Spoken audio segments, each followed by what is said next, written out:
very good afternoon to you. Glad you're watching Newsfeed this afternoon. I am Flora Limuki. A lot is lined up for you this hour, including the second impeachment motion facing Meru Governor Kawira Mwangaza is being debated at the Meru County Assembly after it was tabled on the 6th of December and taken through public participation. The motion was introduced by Abogeta West MCA Dennis Kiogora, who is accusing the governor of nepotism, illegal appointments, unlawful dismissals, usurpation of constitutional and statutory functions, incitement, bullying, vilification, and misleading campaigns against other leaders. The MCAs also accused Mwangaza of being untrustworthy and disrespectful to the county assembly. For your unity, for your purpose, for your strive and determination.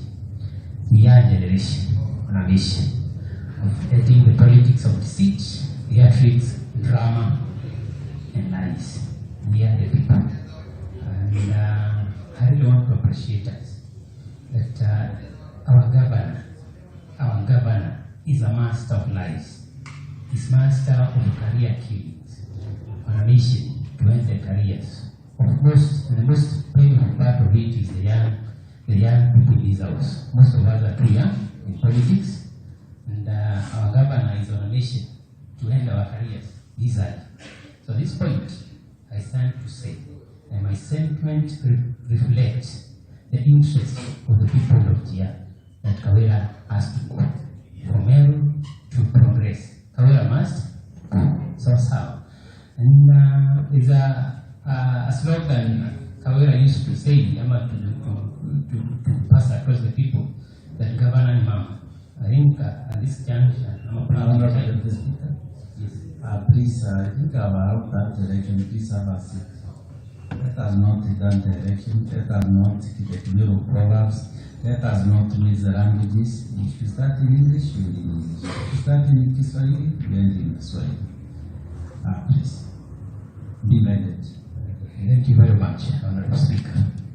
So, as I head, I want to conjure this House to remain firm, to remain united until we end the dictator party. That is my parting shot.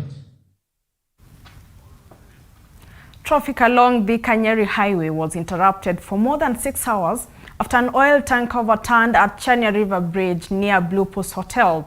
According to eyewitness, the oil tanker collided with a canter truck at the bridge, forcing the cabin of the smaller lorry into Chania River, while the trailer overturned on the road, spilling the oil. 4 people who were on board the 2 vehicles were rushed to Thika Level 5 with minor injuries. Thika Water and Sewage Company had to close its water intake and dig holding area for the spilling oil to prevent it from going into the river. Traffic was diverted into Thika Town to join Nyeri Highway near Blue Post Hotel. Kikaingia kwa mto hii Chania River, of which kumekuwa na majeruhi ambapo wamekimbizwa hospitali.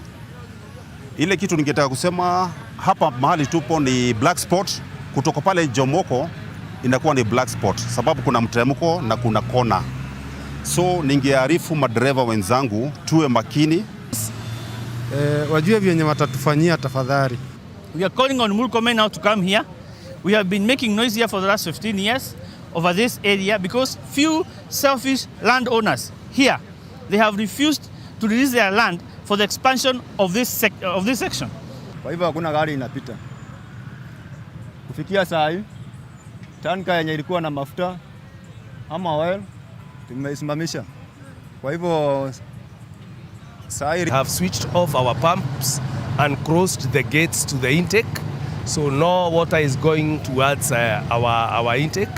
And as well, we have made arrangements for the oil that is flowing not to go into the river, and we are already excavating a holding place for that oil so that does not go to the river. The Kenya Union of Post-Primary Education Teachers (KUPPET) is demanding for a 60 to 140% salary increment for its members. The union says They want the collective bargaining agreement, which they signed last year, reopened for fresh negotiations. Speaking in Murang'a, Kuppet Secretary General Akelo Misori said the pay rise for the teachers is long overdue and they will be engaging the Teacher Service Commission in the issue. Misori also called for the opening of the promotion grades, saying some teachers have stagnated in one job group for many years. Between 60 and 140%. Secondly, the teachers of Kenya demand that promotional grades be opened so that teachers get the normal promotions without stagnation.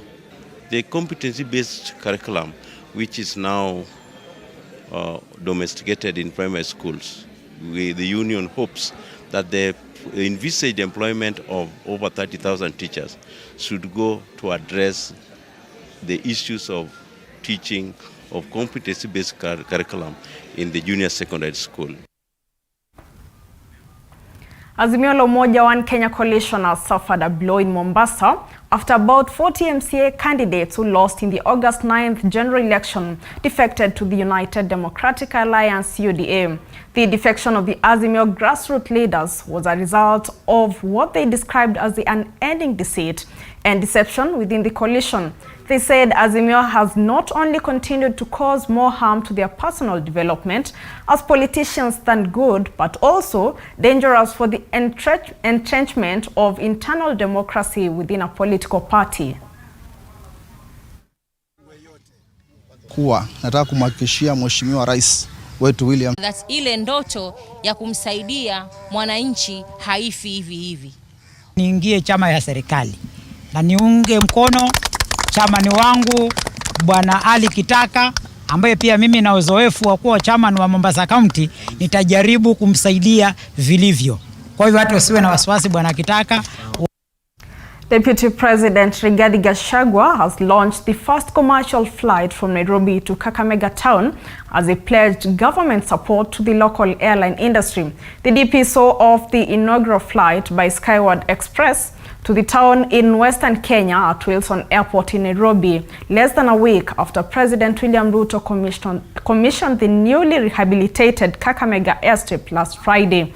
While reminiscing the challenges he faced while traveling to the region years back when he served as a district officer in Kakamega, the deputy president said the flight would make it easy for travelers and business people to commute between the town and the city.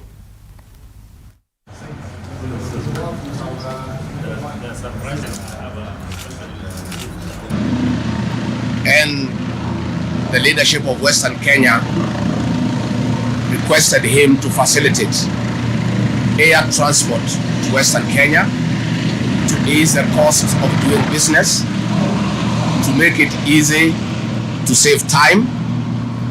And after long deliberations with the leadership of Western Kenya, the president did instruct his CS to liaise with other stakeholders. The president went out of his way to reach out to Skyward Express to partner with the people of Western Kenya for this service. I want to say that this new policy of continuous engagement is what is going to make things move in this country. The leadership of Western Kenya has been crying for many years. The people of Western Kenya have been crying for many years, but there was nobody to give them an ear. Exactly a week, less than a week after the president listened to them, this is today happening. A new lawsuit has been filed against social media giant Meta in Kenya's High Court that seeks fundamental changes to Facebook's algorithm, which is alleged to fuel viral hate and violence online, with offline consequences. The case filed by Ethiopian researchers Abraham Mereg and Feseha Tekle alleges that Meta's failure to deal with core safety issues has led to fund conflict and killed people, especially in Ethiopia's civil war. There is so much hate speech against him, and by hate speech I mean insightful content that calls for his murder, that calls for people to harm him, doxing posts for both of my clients, pointing out where they are. It's unbelievable that a platform that we use for social, cultural engagements can also be a sea of such toxic content. My clients have this morning filed a constitutional petition before the Kenyan court, and their case is quite complex but very necessary. Why is Facebook benefiting from the posting of hateful content? The case my clients have made is that not only do Facebook allow such content to be on the platform, they prioritize it and they make money from such content. Why are they allowed to do that? Client Abraham reported those posts. They were queued to somebody in Nairobi to make the decision on whether or not the posts were to be taken down. Why did it take over a month to take down a post that calls for the murder of somebody? Why was the post left up for over a year? Something is wrong with the way Facebook moderates content, and the case my clients have made is that there is lack of investment in content moderation, especially for African countries. Non-locals living in Thika Town constituency, Kiambu County, will have to go to their respective constituencies for absorption in the ongoing teachers' recruitment to pave way for locals. Speaking during a public participation meeting involving over 200 unemployed teachers in Thika Town, Kiambu County MP Alice Ng'ang'a insisted that since the recruitment of over 35,000 teachers is happening countrywide, non-locals should go back to their home constituencies to be recruited there. Ng'ang'a stressed that employment of non-locals would disadvantage jobless locals, saying it was within her mandate to lobby for those who voted for her.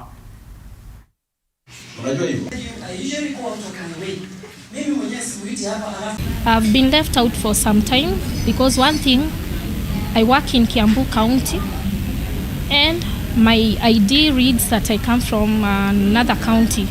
So every time there is employment, I'm left out. Mahali mtu alipigia kura, hapo apewe kipaumbele au priority. Ni vizuri tumekubaliana na hiyo, alafu pia tungesuggest angalie pia wale wengine juu hii ni area iko na watu wengi, pia percentage nyingine apewe wale watu wa other counties wenye wako huku. We requested all those teachers who have been employed by BOM, Board of Management of Schools, to be here with us, as well as all those teachers who have been trained by TSC, who has a TSC number, to come today so that we can reason together. In the reasoning together, we have agreed that the time we will be pushing for them to be employed or hired by TSC, first I've told them here in Thika, they need to have come from Thika, because this opportunity is being given across board and the entire country. Me from Thika, as the Member of Parliament from Thika, I decided to take the initiative to meet them before they are hired. Even if after being hired they will be posted to different places in the Republic of Kenya, but you know their home is here in Thika. Now we are bringing services closer to Mwananchi. That is what we have done today. Also, we have entered into a phase where we need to be doing public participation. That is exactly what we are doing today here.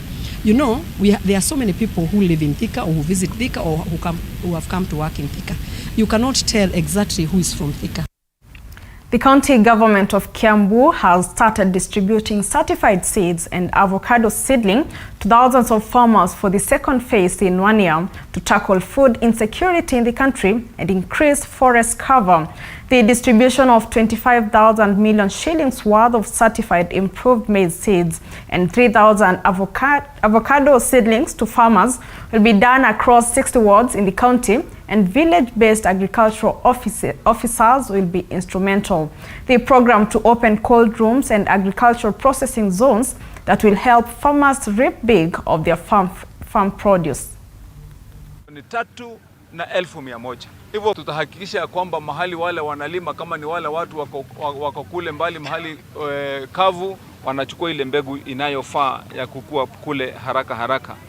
Tumefanya mikakati ya kupeleka mpaka maji. Nilisema tumepata 5.7 billion kutoka kwa President wetu William Samoei Ruto. Ndipo kila kikao kutoka kule Thika, Juja, Ruiru, na kule upande wa Githongori sisi wote tuweze kupata maji ya Karemeno Dam. We have that arrangement to increase the VBAs at the village level, to just give them support and move with them, because these people have been trained and they have the knowledge of agriculture. Serikali iweze kutusaidia, itupe na chakula ya mbegu, tuwe na mahali pa kuweka pakubwa, watuongezee. Kama hii ni Githigo, tuache kuletewa hii ya GMO, kwa sababu tukipata hiyo chakula tutasaidia wale wengine na pia na sisi, na tuweze kuwa hatuna magonjwa. Lakini GMO inakuja kutumaliza hata watoto wetu wale wako nyuma. The swearing in of 7 county executive committee members of Lamu County came to halt after the Kikuyu community resorted to traditional dance during the swearing in of their relative James Gishu. Gishu was appointed to head the Ministry of Agriculture, Irrigation and Food Security. At the cultural ceremony, Gishu was stripped of his coat and dressed in traditional clothing, including a hat, and given a stick. Women and men from the community entertained the crowd that attended to witness the swearing in of the County Executive Committee members that was presided over by Governor Issa Timami at the Mkunguni Square.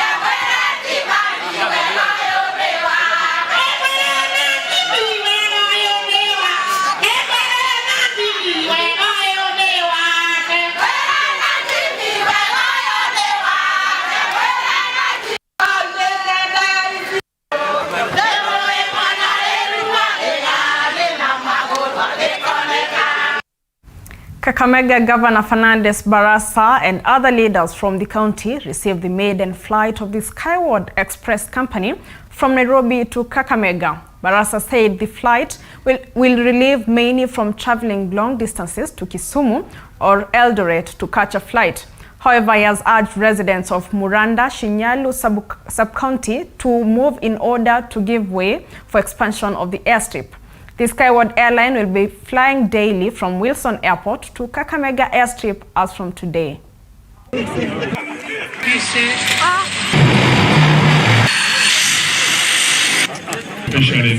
For the county and the Western region at large, because it's going to open up tourism. So I want to take this opportunity to invite all other flights that now Kakamega, we are welcoming all the other commercial flights to land here, and call upon our sons and daughters now to invest at home. We now have a very accessible means of transport. This being a festive season, you can always take 45 minutes from Wilson Airport to Kakamega. To call upon our neighboring landowners, as promised last week, to facilitate the expansion of this airstrip so that it becomes an airport. I've discussed with the leaders so that you can also provide waylift to enable Kenya Airports Authority to expand this airstrip. It's historic because after 59 years of independence, we were able to launch the first maiden flight, the only scheduled flight to Kakamega Airport. Initially, we'll just start with the passenger flight. It's a Dash 8 Q100, 37-seater. We'll have daily flights. When the passenger numbers increase, then we'll increase to 50-seaters. If it increases, then we'll make 2 flights a day. The issue of land acquisition, there's a very elaborate process that is laid out in law as to how land is acquired for purposes of development projects like expanding the airstrip here. The Ministry of Interior will intensify a crackdown on illicit brew and drugs across the country, with the national campaign against alcohol and drug abuse NACADA mapping out 23 counties, majority drawn from the Mount Kenya region, as the most affected by illicit brew menace. In a meeting chaired by Principal Secretary for Internal Security and National Administration, Raymond Omolo, bringing together regional commissioners, police commanders and NACADA, noted that the government will deploy a multi-agency team during the festive season to deal with curbing illicit brew and drugs. I wouldn't say there is a threat as it is for now, but like any other festive season, you know, ordinarily Kenyans are supposed to be going about their businesses to relax, and there is a likelihood that other elements might want to interfere.